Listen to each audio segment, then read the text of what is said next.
Todos nós estamos acostumados a assistir em nossa TV, principalmente TV paga, né? Aqueles comerciais sobre o antes e depois, principalmente relacionados à estética. Quando querem vender um produto, um tratamento, afirmar como determinado tratamento é bom, eles colocam fotos. Fotos do antes e depois. Antes, sempre uma coisa grotesca, horrível, e depois algo lindo, maravilhoso, maquiado, que chegamos até a duvidar se a foto é verdadeira mesmo ou não. Mas isso, tratamento para emagrecer, produtos estéticos e tantas outras coisas. O antes e depois funciona como marketing. E você já deve ter pensado em muita coisa já agora. Fotos que você já viu, de pessoas como eram, como ficaram, antes da cirurgia, depois da cirurgia, antes da maquiagem, depois da maquiagem, antes da lipo, depois da lipo. E o marketing usa isso para atrair a sua atenção e para falar, olha, isso funciona mesmo. Você vê aquela foto e fala, uau, se essa pessoa que era desse jeito, com essa gordura, com essa cara, com esse cabelo, com essa roupa, se tornou desse jeito, eu também posso. E também serve para mostrar para aquela pessoa que se transformou, foi transformada, que ela não pode voltar a ser o que era antes, porque a foto do antes está lá. E aí ela começa a mudar os hábitos, opa, mas olha como você era. Então esse antes e depois tem essas duas funções, fazer um marketing e mostrar, você não pode voltar como você era antes. Não sei se você acredita nessas fotos ou não sei se você acha isso sério ou não, nem eu sei se eu acredito, porque tem muita coisa por aí acontecendo. Mas tem uma situação do antes e depois que eu acredito e acredito muito. Porque eu vejo na minha vida e vejo na vida dos irmãos. Que é o antes e depois espiritual. Quero convidar todos para abrir as suas Bíblias em a carta de Paulo aos Efésios, capítulo 2. Texto que inclusive foi o texto básico do nosso acampamento lá dos adolescentes, há 2 semanas atrás. Efésios 2, de 1 a 10, alguns até tem decor aí, né? Carta de Paulo aos Efésios, capítulo 2. É o antes e depois espiritual. Antes de Cristo, depois de Cristo.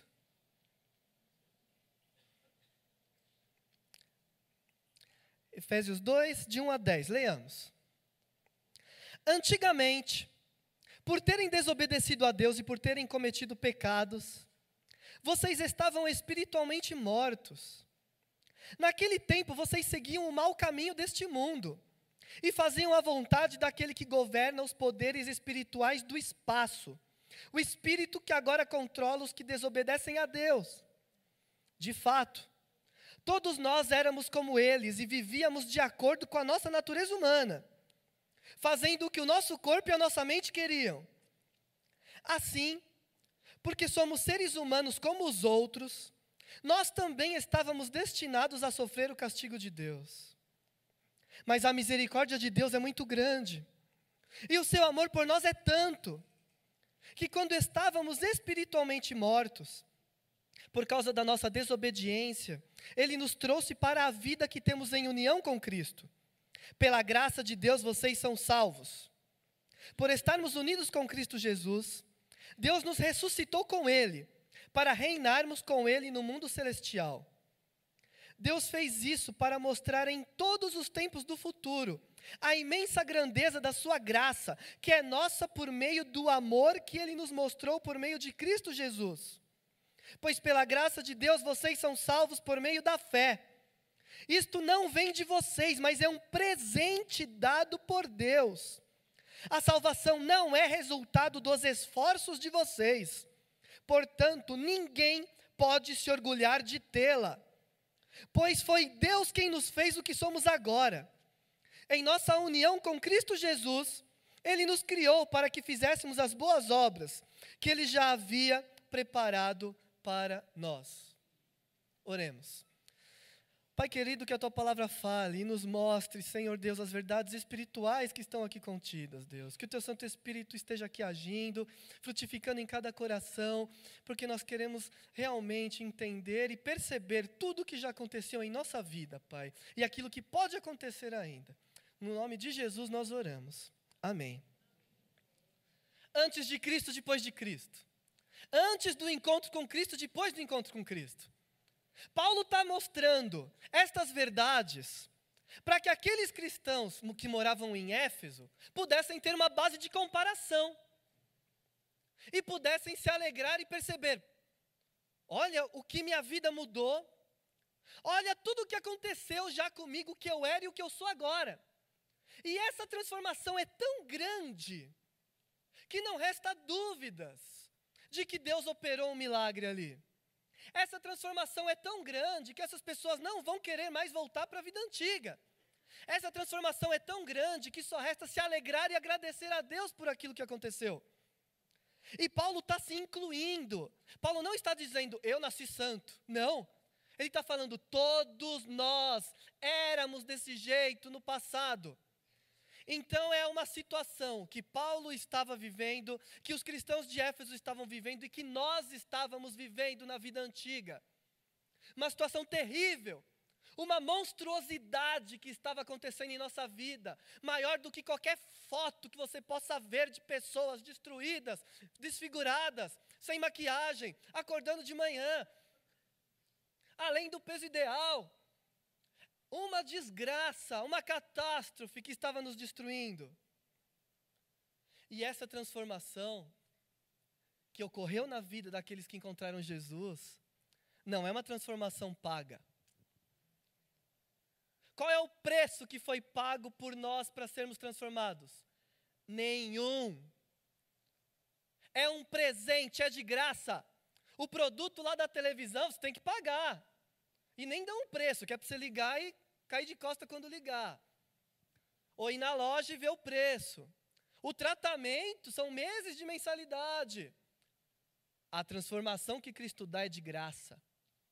É um presente, você não faz nada, você não compra, você não põe um valor. E a gente se pergunta, mas como? É de graça? Eu fiz essa pergunta para os adolescentes do acampamento. Por quanto?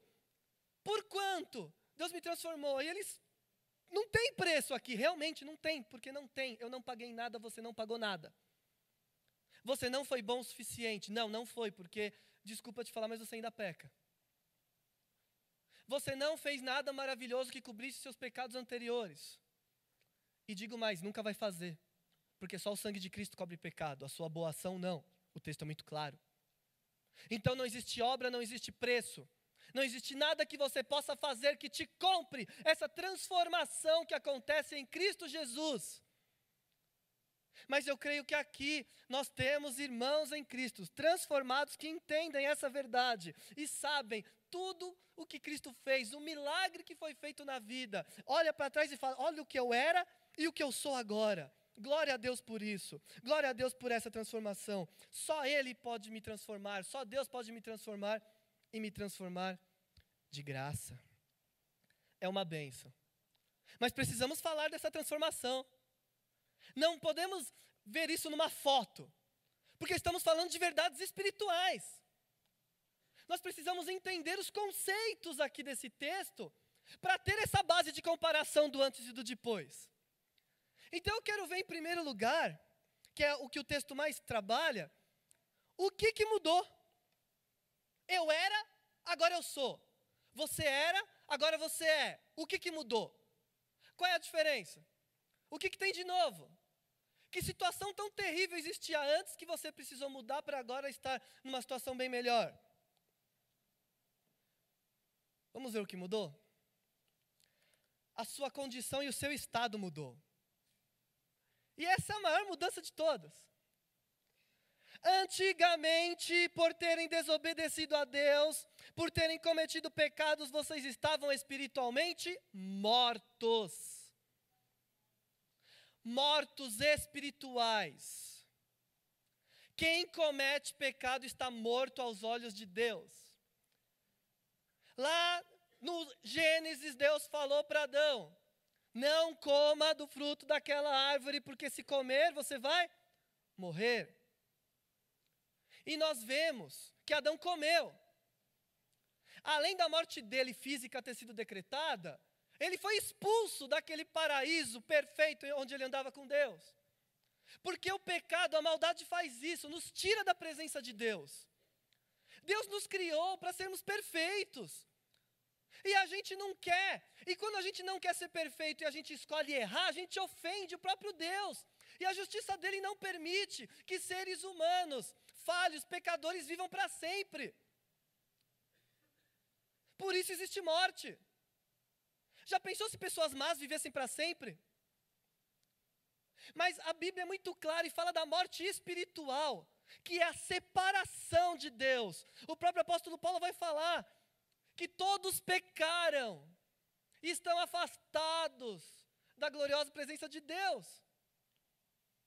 Por isso aqueles que estão vivendo, pecando, num estado natural, assim como nasceram sem Cristo Jesus, estão mortos. É uma vida de morto. Morto espiritualmente. A vida sem Deus é tão terrível que é considerada morte.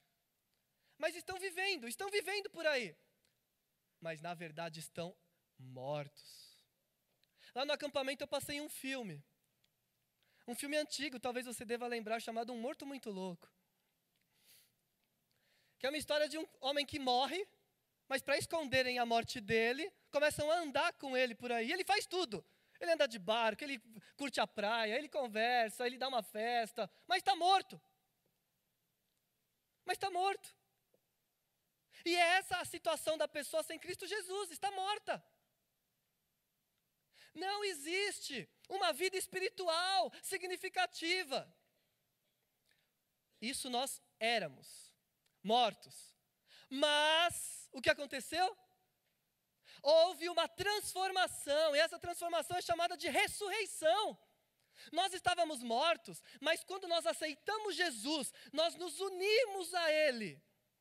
E nós morremos com Jesus. Esse foi o nosso tema de acampamento. Quem é o cristão? O cristão é um morto-vivo. É alguém que para viver teve que morrer. Eu morri para a minha vida e ressuscitei para Cristo. Então nós ressuscitamos com Cristo. E agora eu tenho vida. Agora eu estou unido com Deus. Agora eu posso falar com Deus. Agora eu tenho uma vida espiritual. Agora Ele me aceita. Agora Ele não me vê mais como culpado. Agora os meus pecados foram apagados, porque Cristo morreu no meu lugar, porque Cristo me substituiu e levou a minha culpa. Jesus fez isso por você. Você que está na vida cristã há 10, 20, 30 anos e já está acostumado com as coisas, é para lembrar sempre o que você já foi. Você já foi morto e agora, pela graça de Deus, você é vivo. Você já esteve numa condição terrível, afastado de Deus, e agora você é vivo. Grande transformação. Mas dá para entender melhor? Dá. Qual era a perspectiva de futuro antes? Você pode falar assim, eu pensava em ter dinheiro, eu pensava em ter trabalho, eu pensava em casar, eu pensava em ter prazer. Sim. Mas espiritualmente, qual seria o seu futuro? Está muito claro aqui no versículo 3. Assim, porque somos seres humanos como os outros, nós também estávamos destinados a sofrer o castigo de Deus. O futuro seria perdição. Então, sem Cristo, nós já estamos condenados e por isso somos mortos. É um condenado, é alguém que já está decretada a morte. Já está decretado o futuro, castigo eterno. E você era assim, e eu era assim, sem saber, achando que está tudo bem. Mas não estava, porque eu estava morto, porque eu estava destinado ao castigo eterno. Mas com Cristo, nós somos salvos. E o nosso futuro agora mudou. Agora com Jesus, aqui está falando que é garantido que nós vamos reinar com Cristo. Não é apenas fugir do inferno, não é apenas se sentir bem. Nós temos um destaque no reino futuro. Nós somos o principal da criação. Nós vamos reinar com Cristo. Nós temos um futuro glorioso. Nós seremos glorificados. Agora você, que era perdido, condenado, mudou completamente a sua perspectiva de futuro. Agora você é salvo, está garantido. Por isso o cristão que está vendo a mudança precisa ter esperança no coração, precisa ter coragem ao enfrentar a vida, porque já tem o futuro garantido. O que eu vou falar não é clichê, é verdade bíblica. A sua vitória já está garantida. E eu não estou falando em coisinhas materiais, estou falando no principal, que é a eternidade. Está garantido o futuro com Cristo, e você ainda duvida? Olha tudo o que foi feito por você. Aí vem um problema e você duvida, será que eu estou salvo? Vem um pecado e você duvida. Olha a comparação. Quem duvidava era o morto, que não sabe para onde vai, não sabe como vai ser. O morto espiritual fala em morte, ele entra em desespero.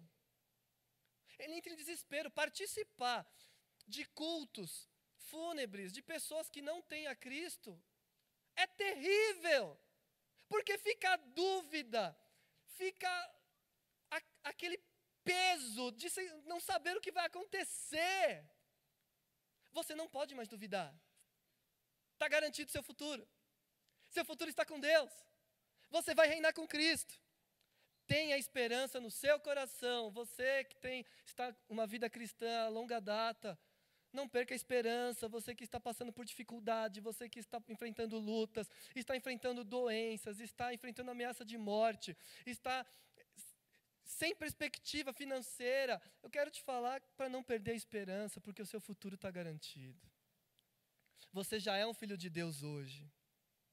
Aqui está falando que nós somos obra de Deus. No versículo 10, Deus fez o que somos hoje. Se Ele fez o que somos hoje, Ele sabe o que está acontecendo em nossa vida. E você tem um futuro brilhante com Deus garantido. Não esqueça isso, de forma alguma. Essa mudança também, com relação à orientação. Como orientação? O que te orientava antes?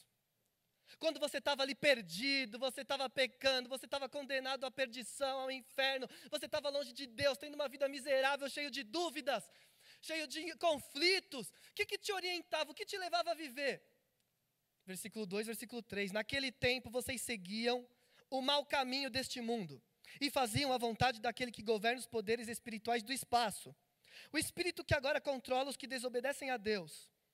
De fato, todos nós éramos como eles e vivíamos de acordo com a nossa natureza humana, fazendo o que o nosso corpo e a nossa mente queriam.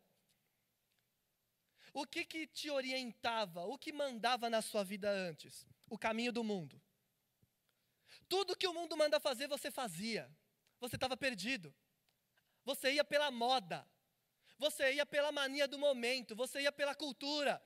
Se estão todos fazendo, eu vou fazer também. Se todos são corruptos, eu sou. Se todos são promíscuos, eu também sou. Eu sigo o padrão. O que a mídia começar a falar, eu aceito. Eu sigo a maioria. É o caminho do mundo. E a Bíblia vai falar que o caminho do mundo é o caminho da perdição. E você não tinha um discernimento de saber o que é certo e o que é errado. Você queria estar junto da maioria. Você queria estar bem de vida. Então você seguia. Não sabia o que era certo e o que era errado. O texto também fala que você seguia a sua vontade. Você era um escravo dos seus desejos. Escravo da sua natureza humana. A gente acha que sem Jesus a pessoa é livre. Pelo contrário, sem Jesus ela é escrava. Porque ela não consegue falar não aos desejos do coração dela. Ela é incapaz de se controlar. Você vai conversar com alguém, você explica o porquê que aquilo é errado, você convence, a pessoa fala, entendi, mas é gostoso, vou continuar fazendo. Entendi, mas eu preciso disso para viver. Eu entendi, mas sem isso eu fico pobre. E eu preciso continuar, é escravo, desejo, sente o desejo e faz, é igual animal. E por isso está morto. Porque o ser humano tem algo diferente dos animais. O ser humano tem consciência. O ser humano escolhe. O ser humano tem livre-arbítrio. O ser humano de verdade é vivo. O ser humano de verdade recebeu o sopro de Deus. Mas nós nos comportávamos como animais, como seres irracionais, indo atrás do que o nosso corpo quer. E por causa disso, nós estávamos nos destruindo o nosso corpo. Você que tem uma experiência antes de Cristo, traumática, você sabe o que é tomar decisões que te destroem, que prejudicam o seu corpo, que prejudicam a sua pureza, que prejudicam o seu caráter, que destroem a sua família.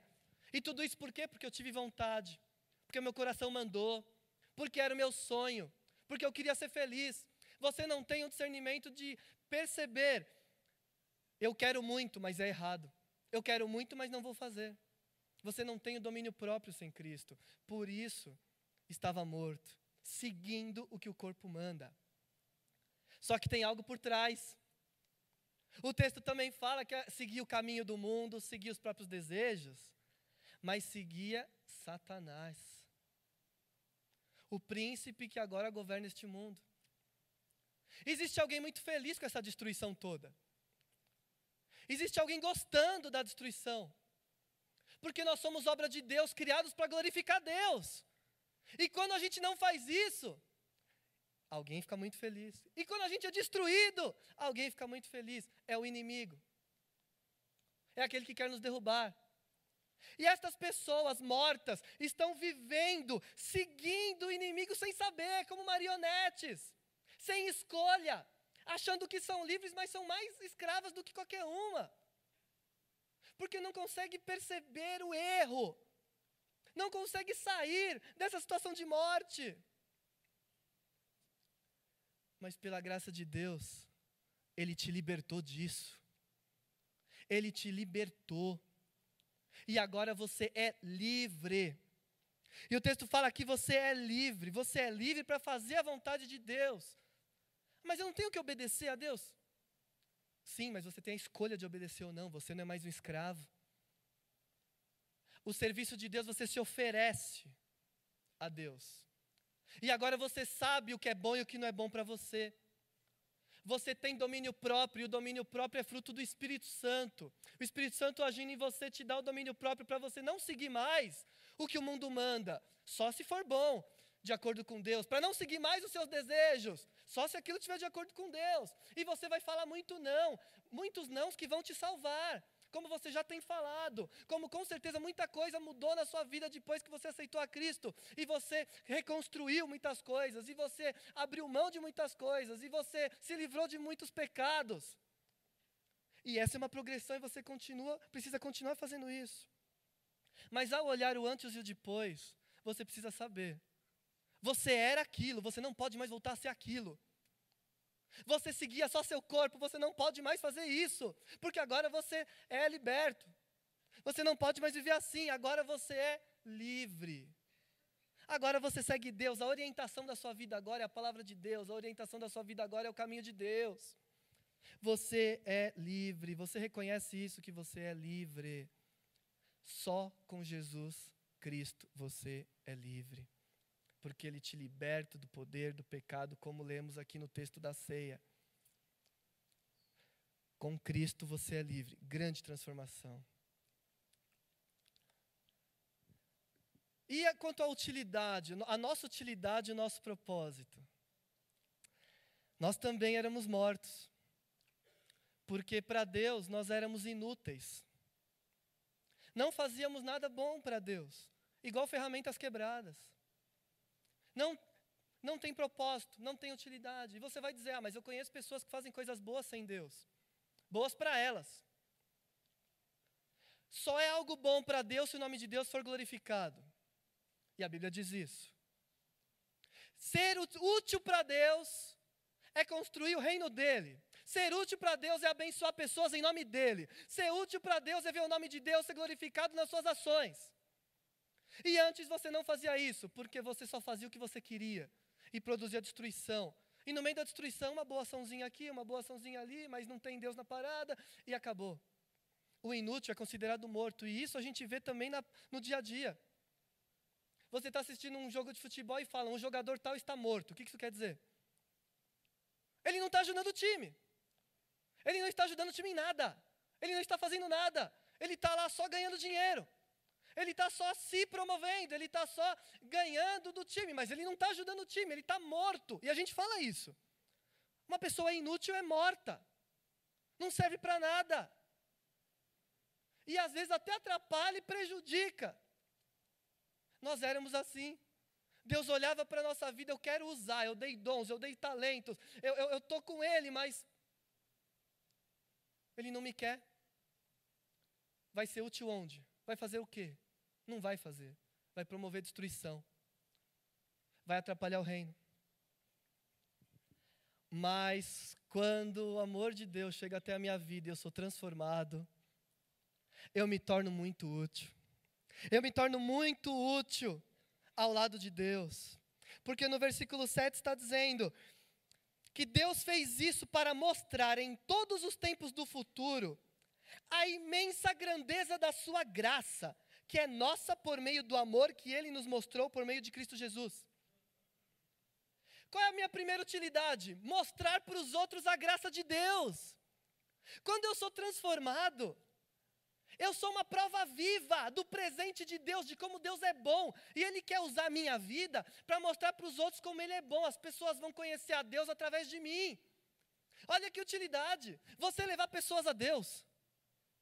Você mostrar a Deus através da sua vida, da sua transformação. A pessoa vai te olhar e falar, pera, você era isso, agora você é outra coisa. O que aconteceu? É um milagre.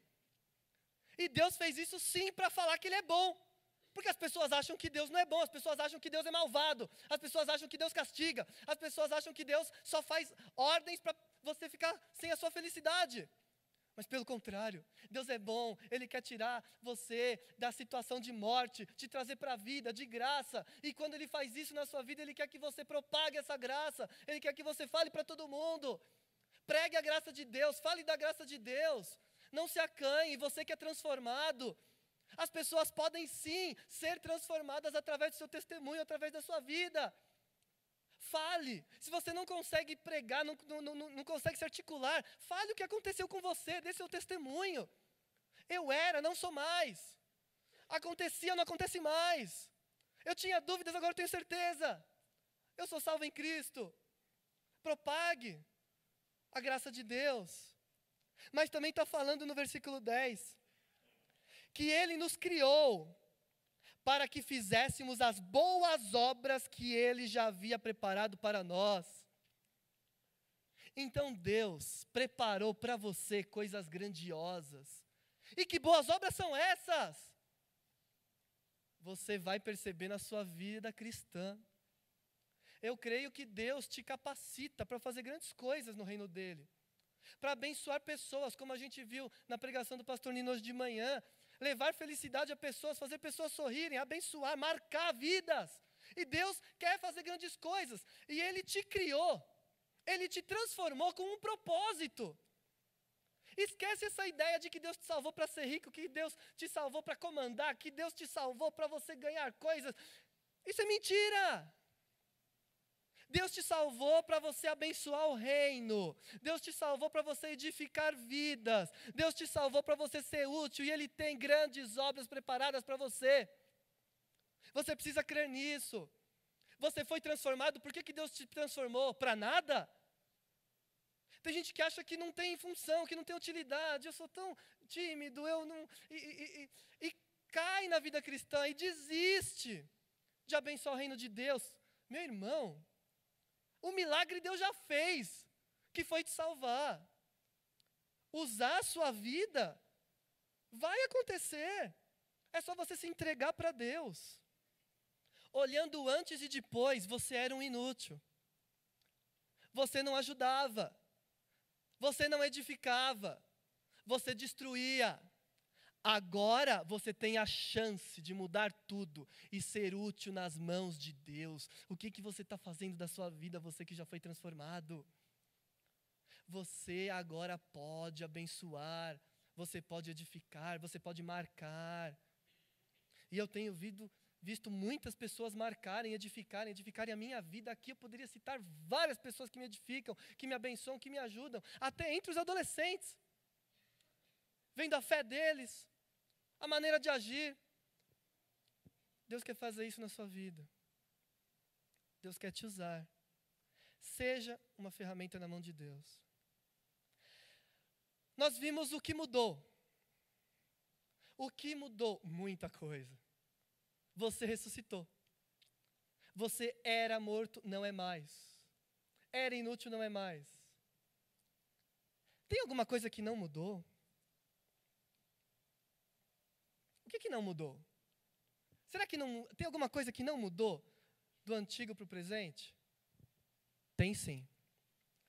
Tem uma coisa que não mudou. E o que não mudou é o amor de Deus. Versículo 4. Mas a misericórdia de Deus é muito grande, e o seu amor por nós é tanto, que quando estávamos espiritualmente mortos por causa da nossa desobediência, Ele nos trouxe para a vida que temos em união com Cristo.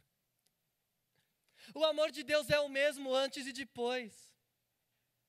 Tem gente que acha que quanto mais obedecer, mais Deus ama. E quanto mais pecar, mais Deus deixa de amar. Não! Porque o amor de Deus se manifesta quando você estava morto. Deus te resgatou, Deus te pegou na podridão, Deus te pegou na vida morta. Quando você estava no auge da desobediência, ali o amor de Deus se manifestou em sua vida. E agora esse amor permanece da mesma forma. Deus continua te amando. É um amor infinito. É um amor maior do que tudo que você pode imaginar. É um amor que nunca vai passar. É um amor que não vai aumentar porque é impossível. É um amor que nunca vai diminuir porque Deus não muda. O amor de antes é o mesmo amor de agora. Não duvide do amor de Deus por você, porque Deus te salvou, você não merecia nada. Deus te tirou do pecado. E você que nasceu na igreja, não conheceu uma vida terrível, cresceu com valores éticos, eu te garanto que se você não estivesse com Cristo, essa desgraça seria a realidade da sua vida. Por isso Deus te ama. Deus te amou, Deus te ama, Deus sempre vai te amar. O apóstolo Paulo vai falar que nada nos separa do amor de Deus, que é nós por meio de Cristo. Não duvide do amor de Deus. Não duvide de quem Ele é. Não seja um cristão cheio de dúvidas no seu coração, um cristão que quando peca acha que Deus esqueceu, acha que Deus não liga mais, ou um cristão que acha que precisa obedecer para Deus amar mais. Eu não estou indo na igreja, Deus não me ama mais. Eu pequei, Deus não me ama mais. Meu irmão, o amor de Deus não muda. Você foi transformado pelo amor dEle, mas o amor dEle não muda.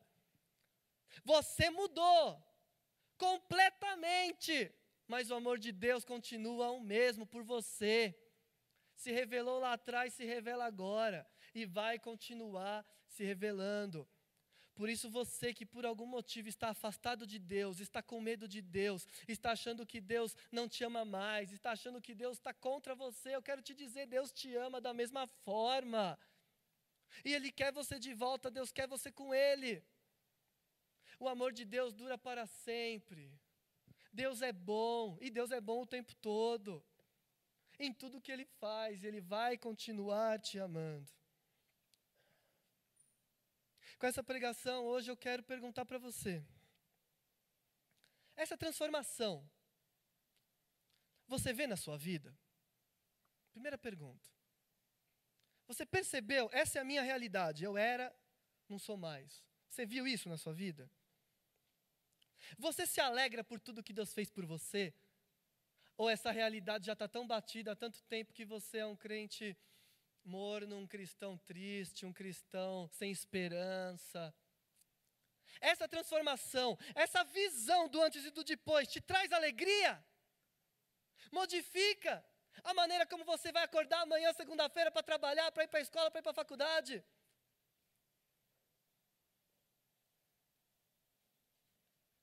Você exalta o amor de Deus? Esse amor maravilhoso, sem medida. Você exalta, você canta o amor de Deus, você louva a Deus por Ele ter te transformado. nas suas orações tem mais louvor e gratidão, tem mais reclamação, o maior presente Ele já deu. O mais que Ele podia te dar, Ele já te deu. Que foi o milagre da transformação. Você agora é salvo, você agora é vivo. E o amor de Deus dura para sempre. Você está garantido. Você está garantido no céu, você está garantido dentro do amor de Deus. Queria fazer uma oração. Baixe sua cabeça onde você está. Vamos todos orar nesse momento.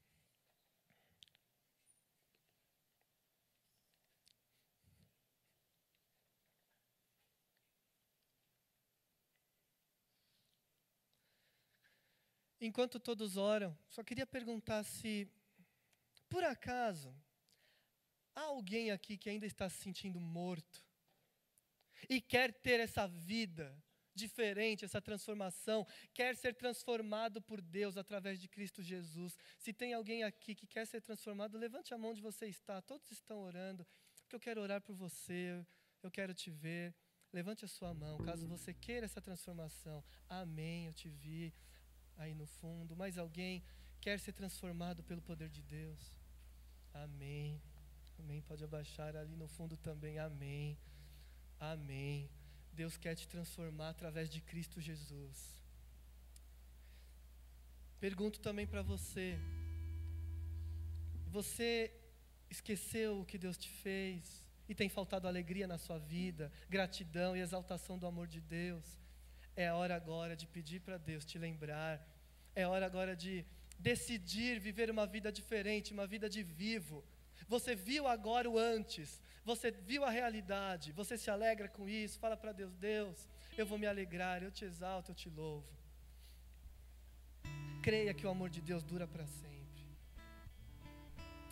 Oremos. Pai Santo, algumas pessoas aqui reconheceram que até esse momento estavam mortas, perdidas, condenadas, afastadas de Ti. E através do Teu Santo Espírito, o coração delas bateu mais forte. E elas querem essa transformação, Pai. É o Senhor que vai fazer isso, com a Tua graça, com o Teu poder. Por isso eu peço que nesse momento, essas pessoas sejam transformadas, que elas morram para o pecado, que elas ressuscitem, Senhor Deus, para essa nova vida. Faça essa grande obra na vida delas e que elas possam, a partir de agora, perceber nitidamente essa mudança, Pai. Cuida delas, que seja uma decisão de coração, porque o Teu Evangelho, a Tua verdade é o de melhor que pode acontecer na nossa vida. Pai querido, nós Te louvamos e Te agradecemos pelo Teu amor, que não muda, um amor sem explicação, um amor que nós não entendemos, mas se manifesta em nossa vida, nos transformando, Pai. Obrigado por tudo que o Senhor já fez, obrigado por todos aqui nesse local que já foram transformados, recentemente, há muito tempo. Obrigado por cada milagre aqui feito, porque o Senhor transforma. Obrigado. E nós declaramos, Deus, que nós vamos cantar o Teu amor, vamos cantar a Tua graça, vamos declarar o que o Senhor fez por nós, vamos falar para todos, vamos ser testemunhas vivas, vamos edificar Teu reino, porque o Senhor tem propósitos naquilo que o Senhor faz. Por isso, Deus, abençoe todos aqui para serem ferramentas úteis a Ti, que todos possam se sentir úteis, valiosos, que ninguém saia daqui se sentindo, Deus, sem talento, sem dom, sem utilidade. Pai Santo, desperte aquilo que o Senhor já tem preparado para cada um. Santo Deus, nós Te louvamos, nós Te exaltamos, o Senhor é maravilhoso. Obrigado é a nossa palavra. No nome santo de Jesus, que está unido conosco, nós oramos. Amém. Nós convidamos todos agora a cantar o amor de Deus, a exaltar o que Ele fez por nós. Faça isso de coração, faça isso com alegria, porque Deus é merecedor de todo o nosso louvor. Te convido a ficar em pé e cantar.